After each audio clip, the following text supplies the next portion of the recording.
Over the last weekend, I participated in one of the biggest Digimon tournaments ever hosted so far for the Digimon TCG card game, and that is called the 2021 Final Championships for North America, also known as Nationals. I'm very sure that you guys are wondering what deck I played for the tournament. Well, of course, I decided to go with Gabumon Bond of Friendship.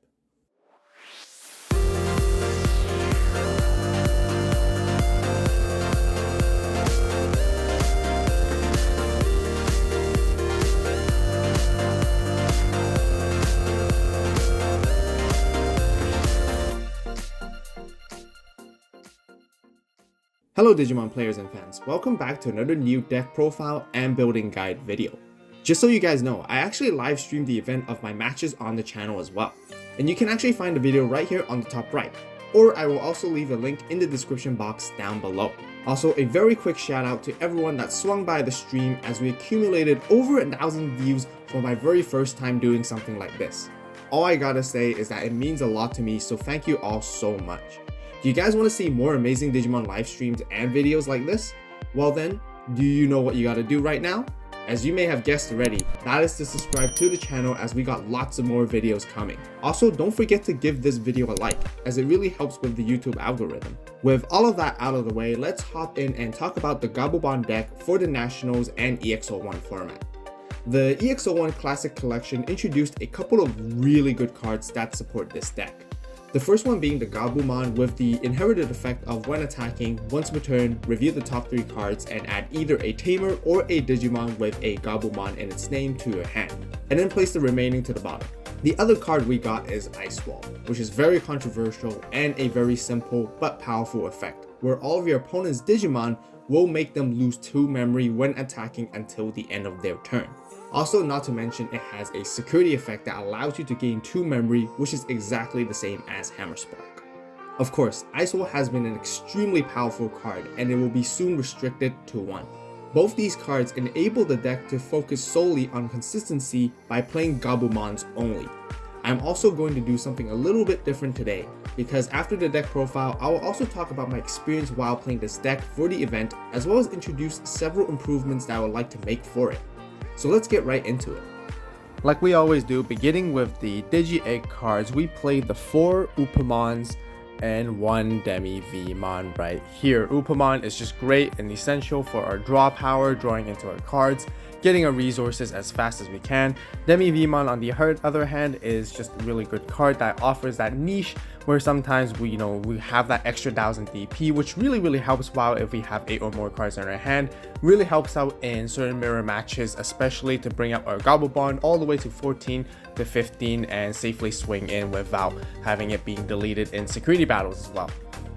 So that will be all of the eggs.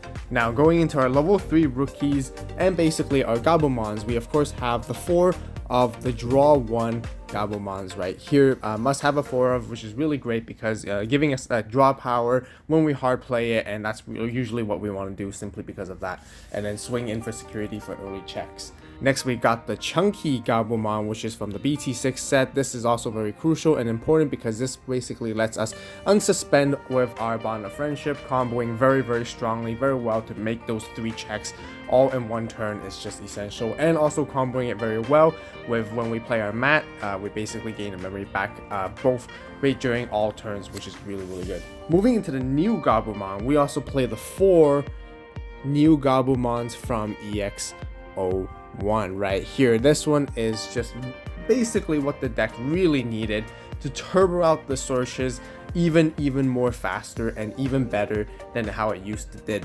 Because it has a inherited effect, Digivolving to a level 4 becomes a little bit more important in this certain build, because we want to utilize this effect as much as possible, and being able to search for both Tamer and more Gabumons, it can actually even get you your Bond of Friendship, which is really good. This is why this card is so good at 4, and it's just perfectly what the deck needed to make it even better. Looping back, we do have the promo Gabumon, which helps us search for a Tamer card, where on play we review the top 5, and then we get to add 1 Tamer from our deck, from one of those review cards to our hand. And this one, I like it to keep it at 3. The searching power from this one is okay. Sometimes it does whiff, but that's totally fine. That's why I think 3 is a very good number and very good ratio to play in this deck overall.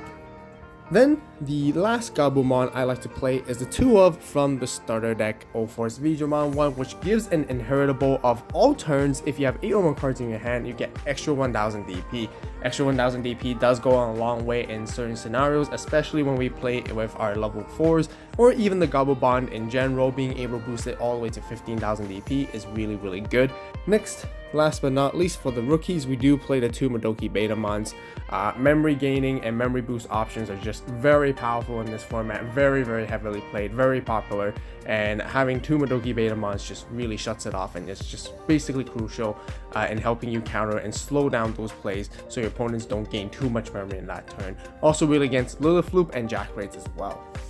That will be all of our level 3 rookies. Moving into our level 4s, we first have the 3 copies of Gorillamon. Now, because like I mentioned earlier, with the inheritable Gabumon effect from EX01, our level 4s become a little bit more important, and we do actually want to get into our level 4s, so playing Gorillamon is really good. So we stack on top of that, and then we can make swings. And the reason why I went for Gorillamon is because it has a very cheap Digivolve cost of only just 6,000 DP, and we can always make sure that we get to Digivolve and make a swing in the same turn so we can utilize this effect. You know, being able to get additional checks and for it to survive in the early game is just great value, and to do multiple searches with the EX01 inherited Gabumon, which is why I really like Gorillamon, and that's my whole intention and goal of playing this. Next, of course, we have the 4 Lobomons right here, which is the essential hybrid package that we must have to Digivolve on top of our Tamers and go swing in and basically go for a game, which is really good. And then last but not least, for the other level 4s, I have 2 Grizzlymons right here, and having blockers I just felt was really good against certain specific matchups, and in the early game, being able to set up the blocker on the board really helps you prevent your opponent from chipping your security away too heavily with Grizzlymon. And it also has a hard drop 5 cost, which is really cheap, but for the 6,000 DP blocker, which is the reason why I like to play the Grizzlymon. So that will be all of our level 4s. So moving in to all the way to our level 7, and our main star of the deck is that we have, of course, the 4 copies of our Gabumon Bond of Friendship right here. I don't really need to explain too much why we need to play 4. We simply need to play 4 because we want to see as much as possible. This is like our win condition combo, our big combo, allowing us to basically win the game with a single turn and make that all-out play. And Gabumon Bond of Friendship is just extremely strong because we can unsuspend with the combination of the BT6 Gabumon, make 3 checks, send 3 things that your opponent has that are level 5 or below on their board back to the bottom of the deck, which is just insanely good when it combos that way. And yeah, that's basically it. So 4 copies, I would not play any less at all. So now for the Tamers, nice and easy, straightforward.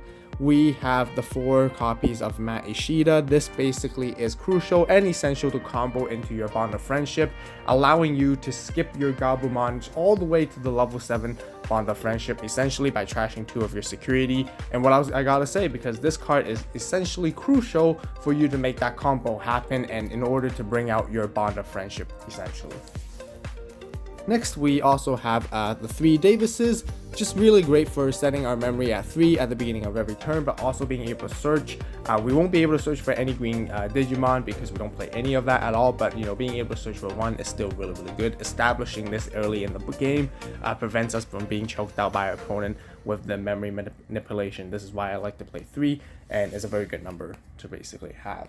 So that will be all of our Tamers. Now moving into our options, we of course still have the classic good old 3 copies of Hammer Spark right here. Now the reason I only play 3 is because we're going to get into our next other card very shortly, but we all know what Hammer Spark does, and I like the ratio of playing 3 Hammer Sparks along with 3 Ice Walls. I felt like having a lot, maxing them out at 4 and 4 may be a little bit clunky, but you know, that's why I play 3 and 3, so then I can be a little bit more consistent with our other Digimon cards and our other removal options and play around that way as well instead.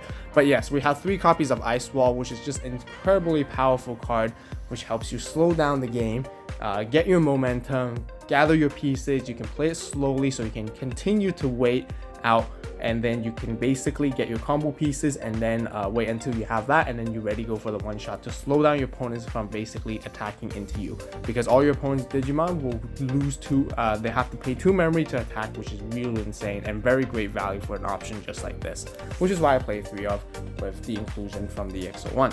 Next, we have our memory boost options. I like to run the 2 howling memory boosts right here, simply because being able to stun one of our opponent's Digimon once again combos very well with Ice Wall. We can actually stop and slow down their plays, so we can pick up the pace on our end instead. And then coming out of security is just always great, so then we can basically do a boost and gain 2 memory. And then for the other memory boost, I like to play a one of the blue memory boost because of searching, and in times, we just needed to search, to grab a very quick blue Digimon card from our deck to our hand, and this does the perfect job when we need to. Last but not least, for our removal option and for removal types, we basically play 2 Rattle Star, which is Gabumon's Bond of Friendship signature move right here. I just personally really prefer this card over any other blue removal in the game, simply because of its low paying cost of 5, and if your opponent has 3 or more Digimon, you can spin anything back to the bottom of the deck, which is fantastic. And it makes it difficult for your opponent to play around, usually simply because people will overextend. Otherwise, you basically return 1 level 5 or lower back to the hand, and it's also very little cost just for 5, and I think it's really great.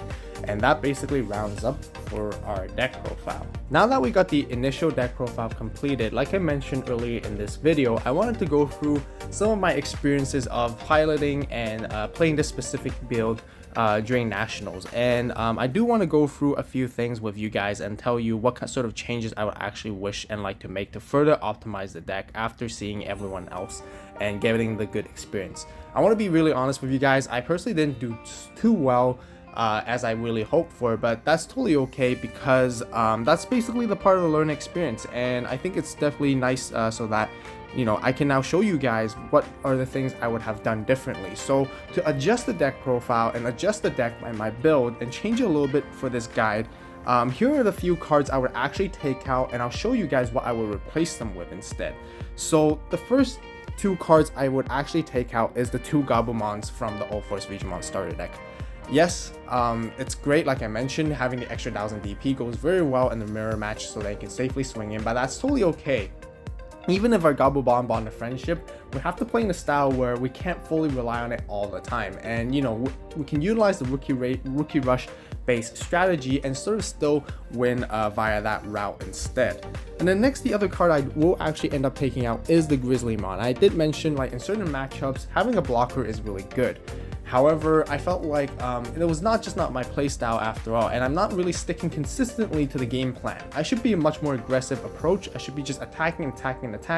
There's really no need to have these blockers. That's what Gabumon Bond of Friendship deck does well. It's because they're so fast and really powerful. In just basically 2 or 3 turns, you can basically put them in the lethal, and playing the Grizzlymon really doesn't help that much, especially in the mirror match where they can just easily spin the Grizzlymon back to the bottom of the deck, and it really doesn't serve you much purpose. So I felt Grizzlymon wasn't as useful as I really thought. Now the last one is the 3 Gorillamons. Initially I did say the Gorillamons are great because they're cheap to digivolve and get into the 6000 DP, but I really felt like I was being very lackluster with the level 4s in the deck. I could have been playing much better level 4s, which I will show you guys in just in a minute, but there's actually much more better options than just Gorillamon essentially, and I felt like my approach wasn't invalid, but it just didn't give me the value that I was really looking forward to in the actual experience when playing against others.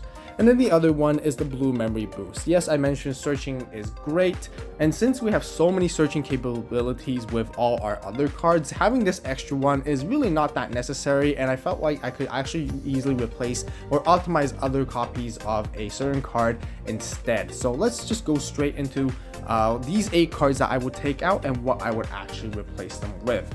So the first off, one of my personal mistakes so these are the 8 cards that I would take out from the deck, and I actually want to show you guys what I would actually replace them with instead, and I'll go through a bit more detail when I talk to you about it. So the other 8 cards that would kind of be coming back in, and one of the first cards that I personally think was the biggest mistake is that I should be playing an extra Hammer Spark and an extra Ice Wall essentially. The extra Hammer Spark and Ice Wall would have made night and day difference. Maxing out into 4 and 4 and 8 copies of it would have been really good. Number one reason is because of its security effect of gaining 2 memory, and then basically making your opponent think twice before they actually really want to swing in and commit to the play, because that will be night and day when the turn reverts back to you. But for Hammer Spark, going for those combos and gaining that additional memory is just so crucial, meaning that you want to see that card as many times and as much as possible. Even multiple copies of it allows you to be very flexible with your plays, and missing that one does make a huge difference. Whereas Ice Wall, on the other hand, Ice Wall is your essential defensive card, and instead of playing the Grizzlymon, like I mentioned earlier, Ice Wall is your defensive card instead. And rather than having to pay 5 memory or 2 memory to Digivolve and get into the Grizzlymon, you just pay 1 memory with Ice Wall, and you already immediately slow down your opponent's play just by off this single discard. And you basically want to take your time. If you have to play the Ice Wall, just go ahead and play it and basically control the pace of the game with it. And this is why I think that I should be maxing these out. Like I mentioned earlier, there was the blue memory boost, and I would actually just take that out and play another howling memory boost and put it all the way to 3. Being able to stun your opponent is just really good with Digimon with no sources, but also trashing those sources, it just seems so much more valuable than actually searching for yourself. And like I mentioned, there's so many searching capabilities in this deck already, you don't necessarily need that blue memory boost to search anymore, and howling memory boost serves a much better purpose. Now, moving on to the level 4 upgrades, and the level 4 Digimon that I really felt like I should have played this is another huge mistake, and I personally do regret this, is not playing Kendo Garurumon. I really should be playing Kendo Garurumon, at least a 2 of, if not even a 3 of, and simply because there were so many situations and scenarios in my matchups, I was actually just missing a single hybrid, and I could have gone for game. And Lobomon was just not enough. Lobomon 4 copies is good, but Kendo Garurumon having those extra 2 copies of hybrid allows you to basically do the Hammer Spark and Howling Memory Boost play and make that extra swing. And there's so many times that all I needed was any hybrid, and I wasn't able to finish the game because of that. And I wasn't seeing the hybrids as consistent, and the hybrids become very crucial.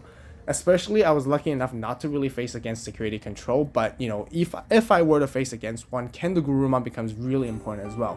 Not to mention, in mirror matches, Kendo Garurumon can bounce level 3s back to the opponent's hand, which I completely missed out on that one for not playing it, and Kendo Garurumon is actually a must include, I think, right now at this point. It has good DP, it does everything better than Gorillamon does for the extra 2 cost, which is totally okay. And you can just take it slow, and not being able to swing the same turn is totally fine. But this is why I want to play Kendo Garurumon. The next one is very popular. Every other Gabumon player essentially was playing this card, and again, I felt like I was totally missing out, and that's the 2 copies of Octomon right here. Some people play 3 as well. The reason is because it's so strong. The extra 7,000 DP over the Gorillamon is actually just so much better. For the extra memory, it's not bad at all. Really, again, like I mentioned, you don't have to swing in the same turn exactly when you play Octomon, you know, when you do Digivolve into it. And it's okay to wait it out, because 7,000 DP is hard to overcome in general. And it basically, you know, you can enhance the chances of you swinging into your opponent's security, surviving, and then utilizing the EX01 Gabumon's effects more promising and more consistent than you actually would with Grizzlymon. So that's the reason why I really should be playing an Octomon. Last but not least, for a tech choice for my level 4, I wanted to actually include a Ikakumon. Ikakumon is also a very similar reason, and it offers a really nice effect because during your turn, this Digimon can also attack your opponent's unsuspended Digimon with no Digivolution cards. Now, why is that really good? It allows you to swing over your opponent's Gabumons, it allows you to swing over your opponent's rookies, it allows you to swing over your opponent's memory restrictors like Madoki Betamon or Gazimon or Terriamon, and those guys that stop you from gaining memory, and Ikakumon just does the perfect job in doing so. And it offers much more versatility compared to just Gorillamon itself. And so these are the 8 cards I really felt like I should be putting back into the deck instead, and taking the other prior 8 out. So I hope I was clear and I was insightful with my choices here and optimizing this deck to its fullest capacity. That will conclude my very own deck building strategy and guide for the Gabumon Bond of Friendship deck.